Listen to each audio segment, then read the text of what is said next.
Halo semua, kembali lagi di channel Bochnime. Sebelum kita mulai, klik tombol subscribe dan aktifkan notifikasinya supaya kalian tidak ketinggalan info dan teori terbaru mengenai One Piece. Sekarang lanjut ke pembahasan. Kali ini Mimin Bochnime melanjutkan scene selanjutnya. Oh ya, sebelum biar terus bisa berinteraksi dengan kalian, subscribe di channel ini ya, dan bantu ramein video Mimin juga. Oke, yuk kita bikin One Piece makin rame lagi.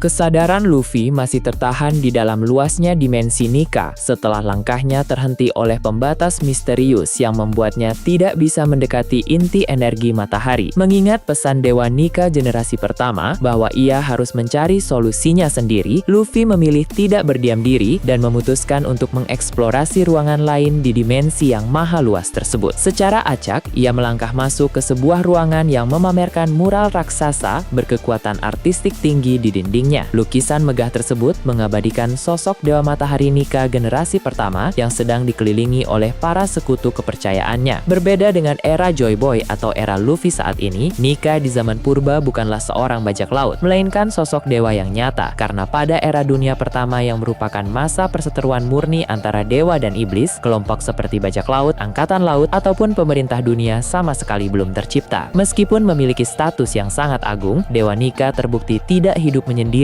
dan tetap membangun aliansi yang kuat bersama sosok penting lainnya. Di antara figur yang terpampang di mural tersebut, perhatian Luffy langsung tertuju pada gambar sebuah robot kuno yang kerangkanya kini bersemayam di Pulau Elbaf. Robot ini jauh lebih tua ketimbang Emmet di Egghead yang berasal dari abad kekosongan 800 tahun lalu. Sebab raksasa besi di Elbaf ini sudah aktif sejak ribuan tahun silam di era dunia pertama bersama Dewa Nika. Bagi Luffy, ini adalah visualisasi pertama sang robot, mengingat ia sendiri belum pernah melihat kerangkanya secara langsung di Elbaf, berbeda dengan Franky, Bonnie, dan Lilith. Uniknya, melihat robot itu membuat Luffy langsung teringat pada Franky dan membayangkan bahwa di masa depan, sang mekanik akan memodifikasi tubuhnya menjadi robot raksasa serupa demi bersanding dengan dewa di era dunia ketiga ini. Setelah mengamati robot tersebut, fokus Luffy beralih pada sosok pendekar pedang berdesain karismatik yang kemungkinan besar merupakan dewa pedang generasi pertama sebelum era Ryuma dengan tingkat kekuatan yang tentu saja melampaui Ryuma. Fakta di dalam mural ini sekaligus menegaskan adanya siklus reinkarnasi takdir yang selalu konsisten di setiap zaman. Pada era dunia pertama, Dewa Nika berdampingan dengan Dewa Pedang generasi pertama. Pada era dunia kedua, Joy Boy berjuang bersama Ryuma, sang Dewa Pedang abad kekosongan. Dan pada era dunia ketiga saat ini, Luffy sebagai pemilik kekuatan Nika kembali beriringan dengan Zoro yang merupakan calon Dewa Pedang masa kini. Luffy pun bergumam sendiri betapa senangnya Zoro jika bisa melihat langsung sejarah pendekar legendaris ini. Meskipun sayangnya, dimensi tersebut hanya bisa diakses oleh dirinya sendiri. Luffy berniat menceritakan hal ini nanti, karena informasi tersebut bisa menjadi petunjuk penting bagi Zoro, yang juga berkaitan dengan buku Dewa Pedang di perpustakaan burung hantu, yang untuk saat ini pembahasannya masih ditunda oleh Robin demi memprioritaskan sejarah Nika terlebih dahulu. Posisi Dewa Pedang yang berdiri berdampingan dengan Dewa Nika menandakan bahwa keduanya merupakan kunci utama untuk menumbangkan sang iblis di masa depan, yang berarti Zoro juga akan memegang peran krusial dalam mengalahkan Im Sama nanti. Sementara itu, hal ganjil terlihat pada penggambaran sosok Nighthawk di era dunia pertama, yang di dalam mural justru dilukis bersebelahan dengan kubu sang iblis. Hal ini memperjelas alasan mengapa Im Sama menyebut Nighthawk yang kini berada di tubuh Loki sebagai pengkhianat, karena mural tersebut rupanya dibuat sebelum Nighthawk membelot. Nighthawk diketahui baru berpindah haluan ke kubu Joy Boy pada era dunia kedua, setelah berhasil diyakinkan oleh Joy Boy sendiri. Pengkhianatan inilah yang mendasari mengapa Im Sama selalu menyimpan dendam luar biasa, dan langsung naik pitam setiap kali nama Joy Boy disebut, karena di era Joy Boy lah aliansinya banyak yang membelot. Berbeda dengan era dunia pertama, yang konfliknya masih berupa perang terbuka antar kubu yang solid tanpa ada pengkhianatan. Ruangan mural legendaris ini baru menjadi permulaan bagi Luffy, sebab masih banyak pintu ruangan lain di dimensi Nika yang menanti untuk dieksplorasi satu persatu seiring berjalannya waktu. Sementara itu di dunia nyata Elbaf, situasi pertempuran juga semakin memuncak setelah para prajurit raksasa seperti Dory dan Brogy beserta kru topi jerami berhasil menyapu bersih pasukan Homies Awan Hitam di berbagai area. Im Sama yang sedang meladeni Loki dan Dragnir bisa merasakan kekalahan ciptaannya tersebut, namun ia sama sekali tidak terkejut karena Homies Awan Hitam itu sengaja dibuat lemah, hanya sebagai umpan untuk mengukur sejauh mana kapasitas tempur musuh-musuhnya saat ini sebagai bahan pertimbangan ke depan. Guna meningkatkan intensitas serangan, Im Sama melancarkan kombinasi ombak besar dan api hitam omen yang mengarah langsung ke targetnya, membuat Loki dalam wujud Zoanid Hawk terhempas di udara dan mementalkan Ragnir Ratosker ke tanah. Meskipun keadaan Ragnir Ragnir masih baik-baik saja berkat teknik pertahanan yang sempat digunakannya. Memanfaatkan jarak setelah musuhnya menjauh, Im Sama terbang lebih tinggi dan membuka sebuah buku sihir kuno dengan aura yang semakin pekat. Kali ini ia tidak lagi menciptakan homies instan dari elemen sekitar, melainkan memanggil pasukan homies purba terkuat yang memiliki beragam bentuk perpaduan binatang buas dan elemen alam yang telah ia segel di dalam buku tersebut sejak ribuan tahun lalu. Para homies kuno ini awalnya diciptakan pada Perang Dunia Pertama antara dewa dan iblis, memiliki ketahanan hidup yang luar biasa hingga akhir perang, dan sempat dilepaskan kembali saat Im Sama bertarung melawan Joy Boy di era kedua. Im Sama sejatinya ingin menyimpan pasukan legendaris ini untuk perang pamungkas di masa akhir, namun karena kekacauan di Elbaf sudah sangat besar, ia memutuskan untuk melepas mereka lebih cepat agar menyebar ke penjuru dunia matahari. Meski sebagian besar pasukan menyebar,